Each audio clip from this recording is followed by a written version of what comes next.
The CEO called me 3 times in 10 minutes, and I let every single call ring until the screen went dark. I stared at my phone, my thumb hovering, then set it face down on the table like it was something dangerous. 2 days ago, that same man had signed off on my termination without bothering to look me in the eye. Now his name kept lighting up my screen, over and over, like nothing had happened. "Kelsey, please call me back." That was the first voicemail. Calm, controlled. The second was shorter. "We need to talk. There's been some confusion." By the third, his voice had changed. "This is getting serious. I need you to answer." I exhaled slowly and didn't move.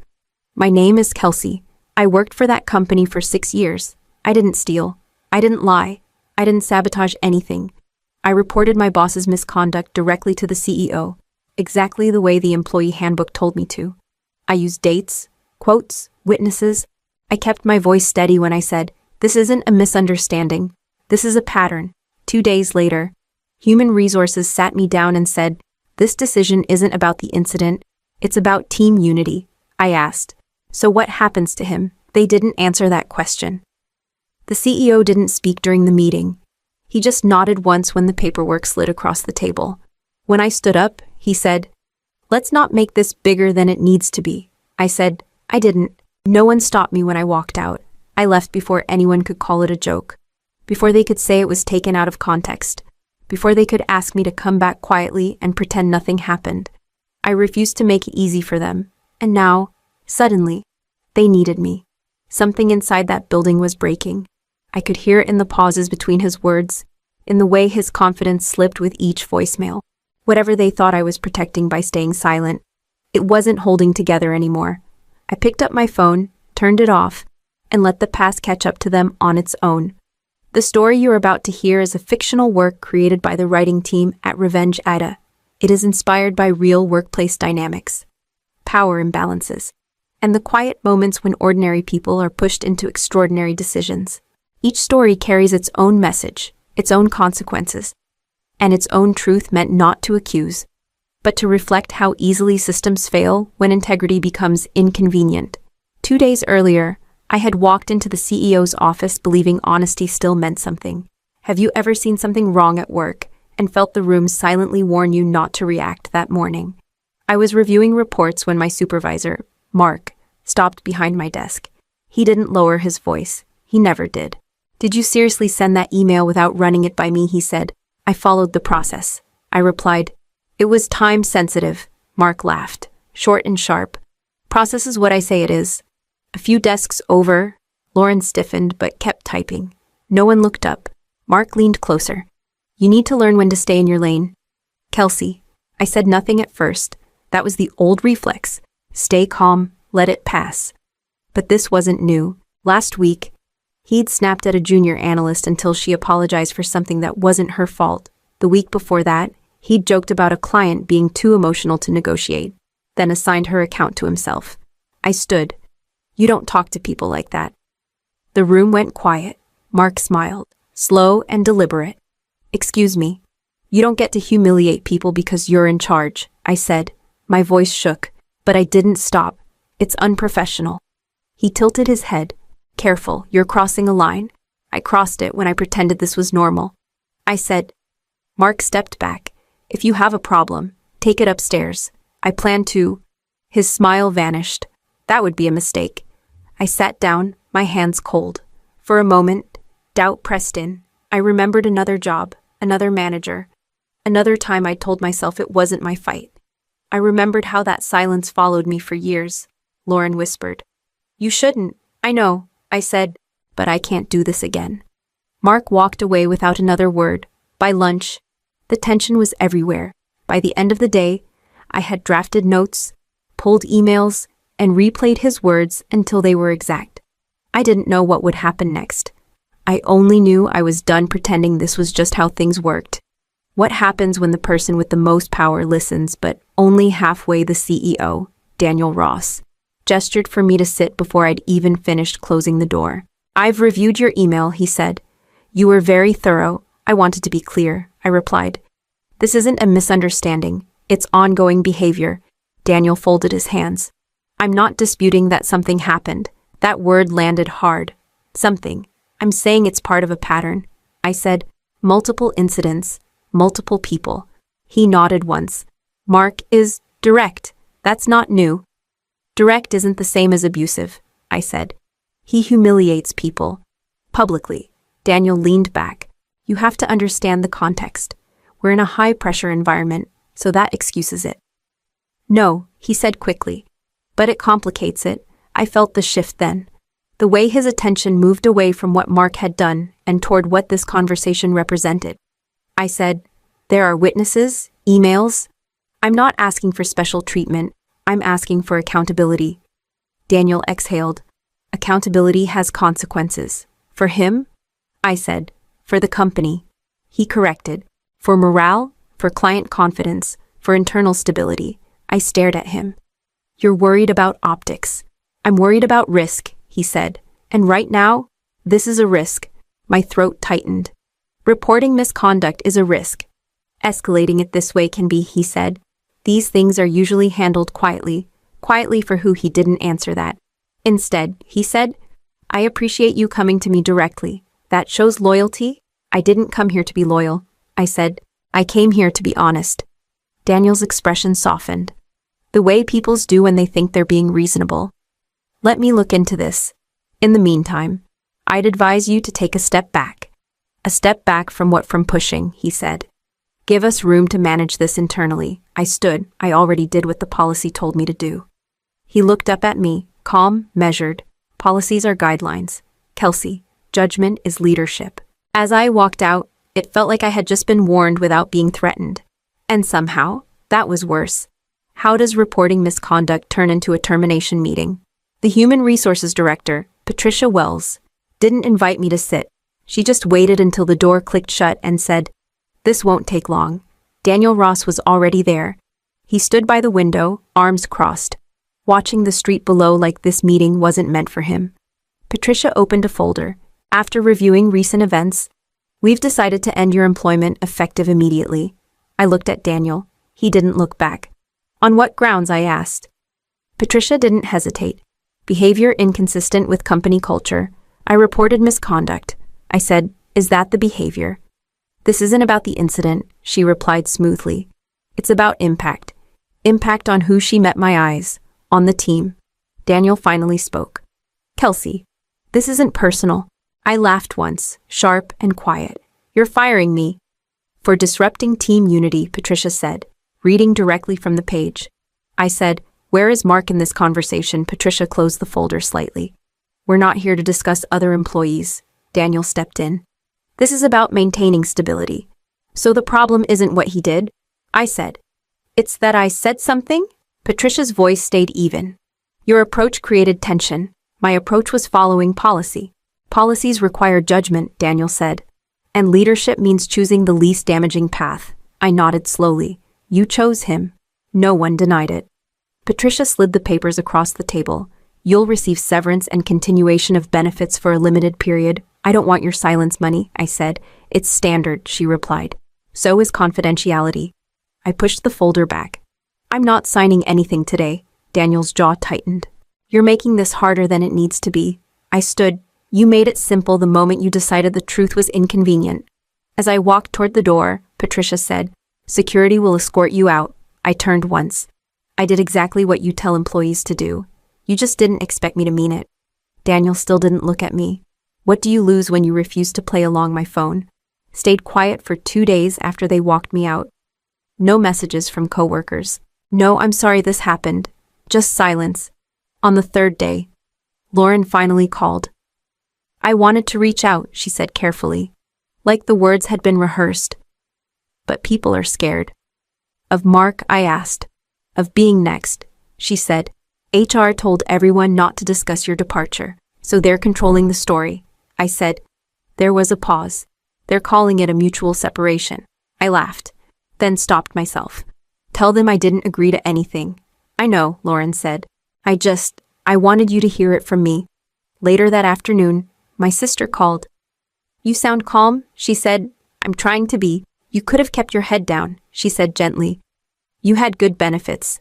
A steady salary. I know. She hesitated. Are you sure this was worth it? That question followed me everywhere. It sat with me while I canceled subscriptions, while I checked my account balance, while I opened an email from the company confirming my final paycheck. I read the line about severance twice. It came with conditions I hadn't accepted. The next morning, I ran into Mark at the grocery store. He looked surprised, then smug. "Didn't expect to see you," he said. "Guess things didn't work out." "They worked out exactly the way you planned," I replied. He shrugged. "You should have known how this would go." "I did," I said. "I just hoped I was wrong." He leaned closer. "People like you always think the rules protect them. People like you always need someone to believe that," I said. He walked away without another word. That night, alone at my kitchen table, I finally let the doubt surface. I replayed every conversation, every choice. I wondered if staying quiet would have been easier. But even in that moment, I knew one thing clearly. Silence would have cost me more than I could afford to lose. "What if the apology isn't really an apology at all?" Daniel Ross called, just after 9. I let it ring once, then answered. "Kelsey," he said, too warmly. "I'm glad you picked up. You weren't before." I said, a breath. Things moved quickly. Emotions were high. "They weren't high," I said. "They were calculated." "We can resolve this," he said. Quietly, I waited. "We'd like to bring you back," Daniel continued. "Same role, same pay, clean slate, a clean slate for who I asked, for everyone," he said. "We don't need this to become a bigger issue. I already reported it," I said. "You fired me." "Human resources handled that," he replied. "There were misunderstandings. Misconduct isn't a misunderstanding," I said. Another pause. "Mark has agreed to attend coaching." "Coaching," I repeated. "That's your fix." "It's a step," he said. "And we'd ask you to sign a standard agreement. Confidentiality, non-disparagement." "So I come back," I said, "and I pretend none of this happened." "You move forward," Daniel said. "We all do." I pictured the folder Patricia slid across the table. The language, the silence. "What happens if I don't?" Daniel's voice tightened. "I'd hate to see this escalate." "Escalate how?" I asked. "Careers get complicated," he said. "Reputations suffer. Mine already did." I said, "You made sure of that." He softened his tone again. "You're talented, Kelsey. Don't let one moment define you." "One moment didn't," I said. "Your decision did." He sighed. "You're asking us to admit fault." "I'm asking you to stop hiding it," I said. "We can't do that," Daniel said. "Then we're done," I said. "You're making this harder than it needs to be," he said. I stood from the table. "You're asking me to make it easier for you." He didn't argue. He didn't apologize. He just said my name once more, like it might change something. I ended the call before the story could be rewritten. What breaks first when a system is built on denial? I didn't hear about the fallout from a press release or a company memo. I heard it in pieces, through voices that sounded different now. Lauren called one evening. "They pulled Mark off the Phoenix project," she said. "That was his biggest account." I replied, She said, "The client asked for a different lead." They said communication had become unpredictable. A few days later, another former coworker texted me. 2 senior analysts resigned this week. When I called him, he didn't waste time. "People are tired of covering," he said. "And they're tired of being told to smile about it." The complaints started piling up where I had warned they would. Missed deadlines, conflicting directives. Clients asking why answers kept changing depending on who they spoke to. Mark tried to tighten his grip. That only made it worse. He called a team meeting, Lauren told me. Said we needed to recommit to loyalty. I could picture it too clearly. "What did people say?" I asked. "No one said anything," she replied. But afterward, 2 people updated their resumes. A week later, Daniel called again. I didn't answer, but his voicemail was shorter this time. No reassurance, no offers, just pressure. "We're facing some operational challenges," he said. "This is exactly why internal alignment matters." Internal alignment. The phrase landed like an echo of everything I'd been told to ignore. The irony didn't escape anyone. The very behavior I'd flagged was now being cited in client emails. The tone, the volatility, the inability to take responsibility.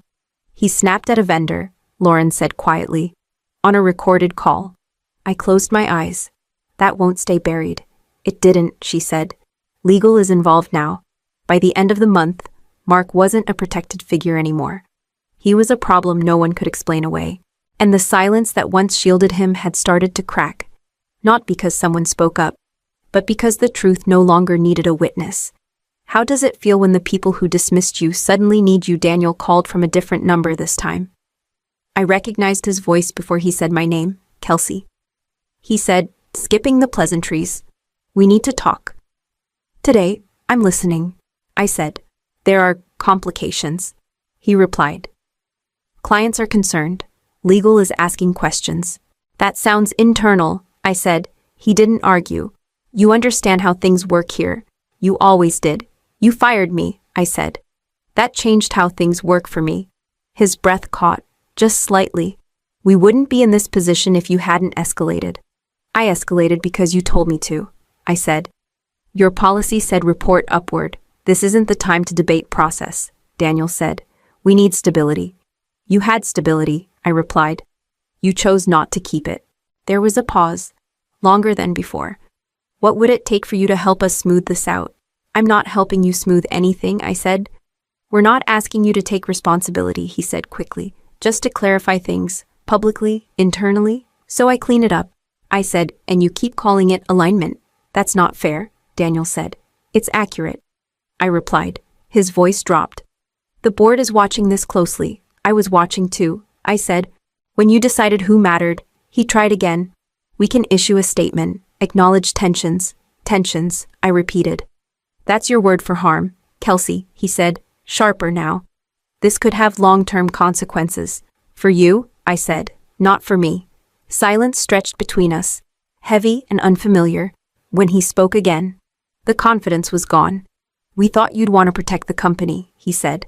"I wanted you to protect people," I replied. "You didn't. I'm asking you to reconsider," he said. "I already did," I said, and ended the call. For the first time since all of this began, I understood something clearly. They didn't need my silence anymore. They needed my cooperation. And I wasn't giving them either. What does accountability look like when it finally arrives? Lauren called me during lunch. She didn't say hello. She said, "It's over." I waited. "They concluded the investigation this morning," she continued. "Mark was terminated." Immediately, I closed my eyes. "For cause, yes," she said. "They cited multiple violations, not just what you reported, things they said they couldn't substantiate before." I let that sit. Then I asked, "And human resources?" Lauren exhaled. Patricia and 2 senior managers were removed. Procedural abuse. Retaliation. They said the words out loud this time. "Did Daniel approve it?" I asked. There was a pause. He wasn't there. "What do you mean?" the board questioned him yesterday, she said. "This morning, they announced his resignation." I pictured Daniel's calm voice, the way he'd said risk instead of harm. "Resigned," I repeated. "They said it was mutual," Lauren added quietly, "but no one believes that." Later that day, I got a call from an unfamiliar number. A man introduced himself as outside counsel for the company. "We're not seeking anything from you," he said. "I'm calling to formally acknowledge that your report was handled improperly." "Is that on record?" I asked. "Yes," he said. "It will be included in the board's findings." "And the reason I was terminated?" I asked. A brief pause. "That language has been withdrawn, not apologized for, not corrected, just erased. We're reviewing internal policies," he continued. "There will be changes." "I hope so," I said. When the call ended, I didn't feel relief, I didn't feel triumph. I felt something steadier than both. The kind of calm that comes when the truth no longer needs defending. Lauren texted me later. "People are talking now. Not whispering, talking." I read that message twice. Then I set my phone down and went back to my day, knowing that what happened next was no longer up to me. What do you gain when you walk away instead of winning? I ran into Daniel months later, not in a boardroom, but in a quiet cafe near my new office. He looked older, smaller. "Kelsey," he said, standing too quickly. "I heard you landed somewhere good." "I did," I said. "It fits." He nodded, hands clasped like he was waiting for permission to continue. "Things are different now. I imagine they are. They brought in compliance consultants," he said, "new reporting channels, mandatory reviews." "That's good," I replied. He hesitated. "I should have handled it differently." "You should have handled it," I said. He absorbed that, then gave a short, tight smile. You were right about Mark, I know, I said. You knew too. Daniel didn't argue. We thought protecting the structure would protect the company. It protected the wrong people. I said. The company still existed. It had contracts, offices, a name people recognized. But it was watched now, audited, cautious. The kind of place that had learned, too late, that silence is not stability. I never went back. I didn't consult. I didn't profit from their collapse. I built something else, somewhere else, with people who didn't flinch when the truth made things uncomfortable. Lauren texts me sometimes. Short updates, promotions, new leadership. It's not perfect, she wrote once, but it's better. That was enough. I didn't destroy an empire. I stopped holding up something that was already rotten. When it finally gave way, that wasn't revenge, it was gravity. Life lesson. If a system only works when good people stay quiet, then leaving is not losing. It is choosing yourself over a place that never chose integrity in the first place. The moment my boss fired me, my manager smiled like she had just won something she had been planning for a long time. Sandra, Mark Reynolds said, folding his hands on the table, this isn't working anymore. We're terminating your position, effective immediately. I nodded once, not because I agreed, but because my voice didn't trust itself yet. Before I could say anything, the door opened. Lydia Moore walked in without knocking. She didn't look at me. She walked straight toward Mark, her heels clicking with confidence, and leaned in slightly. Congrats, she said, loud enough for me to hear. You finally pulled the thorn from your side. She laughed, not awkwardly, not nervously, comfortably. I finally spoke. Is this your decision too? Lydia glanced at me for the first time, eyes sharp, amused. Don't make this harder than it needs to be. Mark cleared his throat. Human resources will handle the exit process. Sandra, you'll receive details by email. I waited, no explanation, no acknowledgement of the past 6 years. Just silence that expected me to shrink. Instead, I stood. All right, I said. I'll hand everything over. Lydia blinked, clearly disappointed. That was easy, it usually is, I replied. Mark avoided my eyes as I turned toward the door. Lydia was still smiling when I left, as if the story had already ended. It hadn't. My name is Sandra Whitman. I was the senior compliance and licensing specialist at the company they had just decided could run without me. I had built systems they never bothered to understand. I had warned them about deadlines they never remembered. And I had learned, the hard way, that competence looks like a threat to people who want control without responsibility. I didn't slam the door. I didn't argue. I didn't beg. I simply walked out, already knowing that this silence would speak much louder than anything I could have said in that room. The story you are about to hear is a fictional work created by the writing team at Revenge AITA. While inspired by real workplace dynamics, all characters, companies, and events are fictional. This story explores themes of power, accountability, and quiet resilience, and it is meant to entertain, provoke thought, and give voice to experiences many people recognize, but rarely get to tell. I went back to my desk to begin the handover they were so sure would erase me. They'll manage, Lydia had said more than once. Compliance isn't brain surgery. She said it in meetings, in hallways, once even while pouring coffee. Each time, she glanced at me like the subject had already been settled. I had corrected her once, quietly. It's not compliance, I said. It's operating authority. She smiled then too. Same thing. It wasn't. It never was. My job was licenses. Operating licenses. State registrations.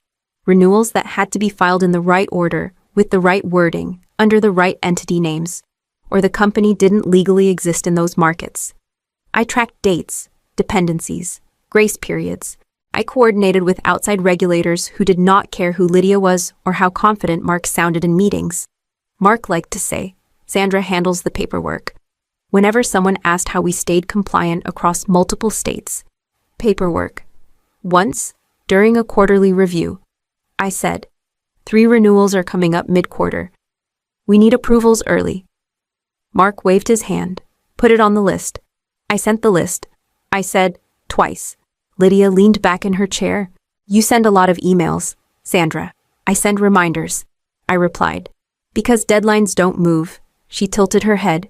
You worry too much. I didn't argue. I sent another email the next morning, then another the following week. Short, clear, subject lines marked urgent, then critical, dates spelled out, consequences stated plainly. No one replied with questions. No one asked for clarification. Lydia forwarded one of my emails back to me with a single line, handled. I learned to document everything after that, not out of paranoia, out of habit. The Friday before I was fired, I stood in Mark's doorway. I need confirmation on the upcoming renewals. He didn't look up from his screen. Lydia's overseeing that now. I still need written approval, I said. Lydia looked at me from across the room. You really don't trust anyone, do you? I met her gaze. I trust processes. She laughed. That's your problem. I went back to my desk and sent one more email. Polite, direct, attached timelines, highlighted dates. By Monday afternoon, they decided I was unnecessary. They called it streamlining. I called it wishful thinking. And I had already warned them what happens when deadlines are treated like opinions. Human Resources scheduled the handover for the next morning. Janet from HR met me in a small room and slid a printed checklist across the table. We'll keep this simple, she said. Access credentials, internal documentation, and process notes. I read the list once, slowly, then I nodded. Is there anything missing? Janet asked. No, I said. This covers what I'm responsible for. She hesitated, pen hovering, licensing. That's included in the documentation, I replied. Oversight was reassigned last quarter. She made a note and didn't press further. I spent the rest of the morning transferring exactly what they asked for. Shared folders, internal calendars, procedure manuals I had written myself. I reset passwords, documented where everything lived, and confirmed access with the new team lead, a junior analyst named Brian who looked nervous just opening the files. You sure this is everything? He asked. Yes, I said. Everything I've been asked to hand over? He swallowed. Okay. At noon, I sent one final email. Subject transition confirmation. All requested materials have been transferred and access has been granted per the handover checklist provided by Human Resources. Documentation related to compliance and licensing processes is included in the shared drive. Ongoing oversight responsibilities now rest with the assigned department. Please confirm receipt. I sent it to Mark, Lydia, and Janet. No attachments, no commentary, just facts. Lydia replied 15 minutes later. Received. Thank you. That was it. I didn't add a follow-up note. I didn't restate deadlines that were already documented. I didn't explain nuances they had dismissed for years. Because at that point, doing so would have meant continuing to do the job they had just decided I was no longer worth paying for. I shut down my workstation, returned my badge, and signed the exit form. Janet offered a polite smile. I'm sorry it ended this way. So am I said, and meant it. When I walked out of the building, my inbox was already quiet. The systems were in their hands now, and for the first time in years, I stopped holding them together. 2 days after I left, Brian called me. I'm sorry to bother you, he said quickly, like he was afraid someone might hear. I'm trying to understand the licensing structure. Which part? I asked. All of it, he admitted. I didn't realize how many states were tied together. There are 12 active Midwest markets, I said. Each one has its own operating license. Some renew independently, some depend on umbrella filings. If one lapses, the others don't pause out of courtesy. He was quiet for a moment. Lydia said it was just renewals, annual stuff. I almost laughed, but stopped myself. Nothing about licensing is just anything. I could hear papers shuffling. These dates, he said, they're all close.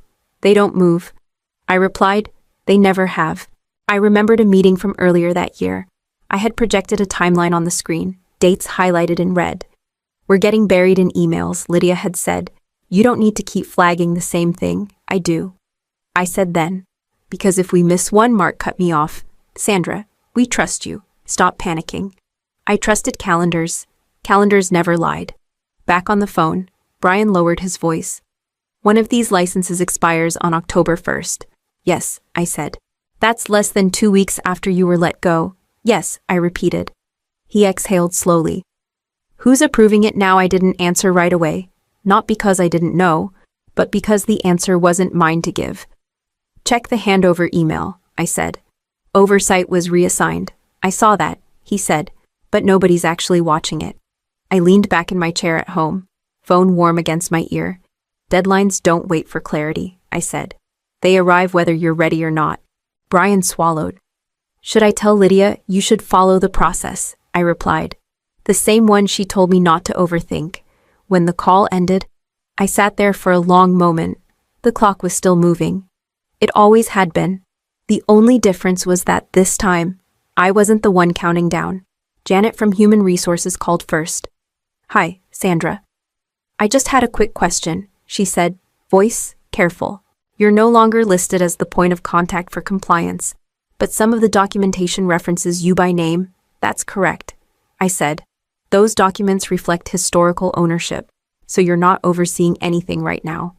No, I replied. Oversight was reassigned before my termination. A pause. Papers shifting. Right. Okay. Just needed to confirm. She hung up without saying goodbye. 10 minutes later, Lydia texted me. Hey, hope you're settling in. Quick thing, can you help clarify a licensing detail? Just until we get fully aligned. I stared at the message for a long moment. Not angry, not tempted. Just aware of how quickly the tone had changed. I typed back. Hi, Lydia. All materials were transferred per the handover checklist. Any questions should be directed to the current owner of the process. Her reply came fast. It'll only take a minute. I responded just as quickly. I'm no longer authorized to advise on active compliance matters. Thank you for understanding. 3 dots appeared, disappeared, appeared again. Wow. She finally wrote, didn't think you'd be like this. Like what? I wondered. Accurate, I didn't reply. An hour later, Mark called. I let it ring. He left a voicemail. Sandra, it's Mark. We just need some context. No big deal. Call me when you can. I deleted it. By the end of the day, there were 2 more emails. One from Janet, one from someone in operations I barely knew.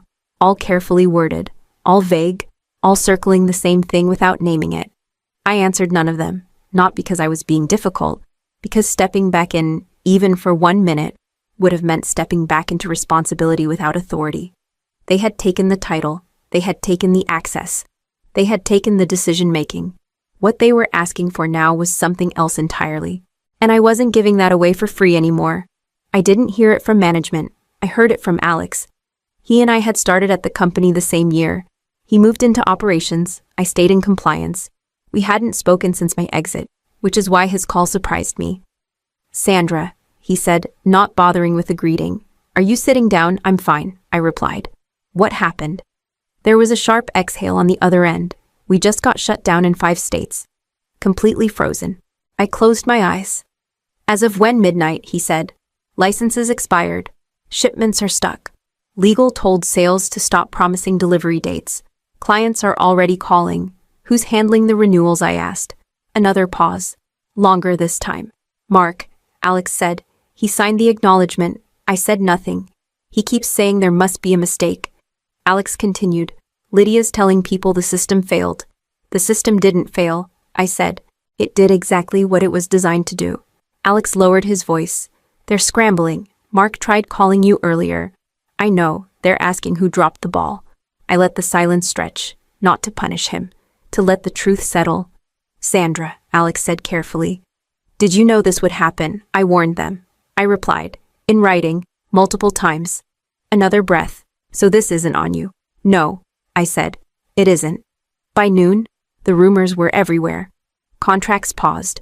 A client threatening penalties. Operations teams sitting idle, waiting for approvals that couldn't come without valid licenses. Meetings stacked on top of each other with no outcomes. No one from leadership reached out to me. Not yet. Alex called again later. His voice was tight. Mark's in a conference room with legal. Lydia's crying. Someone mentioned the CEO is flying in. Okay, I said. That's all you have to say. That's all there is to say. When we hung up, I placed my phone face down on the table. The system had stopped breathing, and for the first time, the weight of that silence belonged to someone else. The call came from an unfamiliar number just after 8. This is Thomas Caldwell, the voice said, calm, controlled. I'm the Chief Executive Officer. I sat up. I know who you are. I've spent the last 6 hours reviewing internal correspondence. He continued, emails, attachments, Timelines. I'd like to clarify a few things. Of course, I said. You sent multiple notices regarding license renewals, he said, dated weeks before your termination. Yes. You flagged specific deadlines, consequences, required approvals. Yes. A pause. I could hear someone typing in the background. You were terminated on a Monday, he said, by Mark Reynolds. Yes. And that decision did not come across my desk, he added. No, I said again. His voice sharpened. It should have. He didn't ask me to come in. He didn't ask me to fix anything. He thanked me for my time and ended the call. I heard what happened next from Alex. They pulled Mark and Lydia into the executive conference room, he said, speaking fast. Thomas had everything on the screen. Your emails, every reminder. What did they say? I asked. Mark kept saying he thought it was handled. Alex replied. Lydia said you were overstepping. And then Alex swallowed. Thomas stood up, walked right over to Mark, grabbed his tie and said, Who gave you permission to fire her? I closed my eyes. He didn't yell. Alex went on. That's what made it worse. He said it slowly, like he wanted everyone to remember it. Silence filled the room, according to Alex. No one spoke. No one moved. Lydia tried to explain. Alex said. Thomas cut her off, told her the company was now paying the price for arrogance and shortcuts. What about Mark? I asked. He couldn't answer. Just kept staring at the table. By the end of the meeting, the story inside the company had changed completely. I was no longer the problem they had removed. I was the warning they had ignored. And the paper trail made sure no one could pretend otherwise. They called again the next morning. This time, it wasn't human resources. It was Thomas Caldwell himself. Sandra, he said, his tone different now, less controlled. We need to talk. I'm listening, I replied. We want to make this right, he said. Mark's decision was reckless. Lydia overstepped. We're prepared to reinstate you immediately. I see, I said. He continued quickly, like he was afraid I might interrupt. Your role would be elevated, senior director level, full authority restored, compensation adjusted accordingly. How adjusted? I asked. There was a brief pause, a substantial increase. I didn't ask for a summary, I said. I asked for clarity. An additional $80,000 annually, he said, effective immediately. I let that sit between us. And the expectation? I asked. Damage control. Yes, Thomas admitted. We need you to stabilize operations and manage regulators. You're the only one who understands the full system. I understand, I said, but I'm not coming back like that. Silence. I'm not stepping into a crisis I didn't create. I continued. And I'm not resuming a role where my authority disappears the moment it becomes inconvenient. Thomas exhaled. Then tell me what you want. For now, I said. A limited consulting agreement, defined scope, defined duration, written authority. No assumptions. How long? He asked. 1 week, I replied. To restore licensing compliance. After that, you decide how to proceed without me. And compensation market rate, I said. Paid up front. Another pause. Longer this time. And reinstatement? He asked. No, I said. That chapter is closed. Thomas's voice softened. You're leaving. I already left, I said. This is me choosing how, if at all, I return. When the call ended, I set my phone down and stared at the wall for a moment. They had taken my position without hesitation. Now they were offering everything back. Hoping panic could erase intent, it couldn't. And for the first time since that meeting room, I felt completely in control. I didn't have to be there to know what happened. Alex told me in pieces. Between meetings that kept getting rescheduled because no one was sure who was allowed to approve anything anymore. Mark's title changed, he said quietly. They didn't announce it. They just removed things, removed what I asked. His signing authority, his approval rights, anything that actually moves a decision forward. So Mark Reynolds still came to work. He still sat in meetings. But when conversations reached the point where someone had to say yes or no, the room went silent and looked past him. And Lydia? I asked. Alex hesitated. She got reassigned to where internal audit, compliance oversight. I closed my eyes for a moment. They said it was a lateral move, Alex went on. Same pay, same office. But now every license, every filing, every missed detail has to be signed off with her name on it. Does she know? I asked. She does now, he said. She tried to push something through yesterday. Legal kicked it back and copied the executive team, twice. No one yelled. No one embarrassed her publicly. There were no dramatic exits or cardboard boxes. There was just accountability. Mark couldn't delegate decisions anymore. Lydia couldn't dismiss details as administrative. The system they had ignored was now the only thing anyone cared about, and it followed rules, not confidence. Alex lowered his voice. They keep asking if you'll come back. I won't, I said. I figured. They wanted a clean fix, I added. What they got was a permanent one, after the call ended. I sat with the silence, not the heavy kind, the earned kind. They were still there, trapped inside the structure they had underestimated, forced to live with the consequences every single day. I hadn't taken anything from them. I had simply stopped carrying what was never meant to be carried alone. The agreement arrived by email that afternoon. 5 pages. Clean language. Clear scope. 1 week. Licensing recovery only. Written authority signed by the chief executive officer. Payment wired in advance. Thomas called after I confirmed receipt. Thank you for agreeing to this, he said. We won't waste the opportunity. I'm not giving you an opportunity, I replied. I'm fulfilling a contract. He accepted that without argument. I went back into the building on Monday as a consultant. Not an employee. No badge. No team. Just access to the systems that still worked because I had built them to survive chaos. I spoke when clarity was required and stopped when my part was done. Mark avoided me entirely. Lydia tried once. She stood in the doorway of the conference room while I was reviewing filings. I didn't realize, she said quietly. I honestly didn't understand how much rested on this.